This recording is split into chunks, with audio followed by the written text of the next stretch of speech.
अस्सलाम वालेकुम फ्रेंड्स, उम्मीद है कि आप सब खैरियत से होंगे। तो आज आप लोगों को इतना ज़बरदस्त नुस्खा बताने वाले हैं जिसके इस्तेमाल से आप लोगों के कितनी बीमारियां दूर होंगी। आप लोगों को अगर पुराना यरकान है, जिगर में वरम है, जिगर की कमज़ोरी है, खून की कमी है, बदन में कहीं पर भी जिस्म पर वरम है, मसाने की गर्मी और दिल की तेज़ धड़कन अगर आप लोगों की हो जाती है और गर्मी की वजह से दिल डूबना और प्यास की ज़्यादती और मुंह की खुश्की के लिए, आँखों की जलन, दिमाग की खुश्की और बेख्वाबी के लिए, गर्मी और खुश्की के जितने अमराज हैं उन सब के लिए ये नुस्खा मुस्तकिल इस्तेमाल करें। तो इसके लिए आप लोगों को 20 ग्राम आलू बुखारा लेना है और जो कि खुश्क होना चाहिए।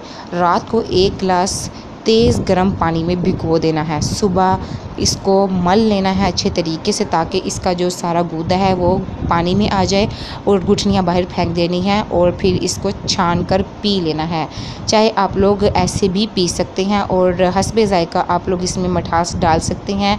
ये आप लोगों ने डेली बेसिस पर पीना है। महीने के अंदर अंदर आप खुद देखेंगे अगर आप लोगों को इनमें से कोई भी बीमारी है तो वो ठीक होना स्टार्ट हो जाएगी।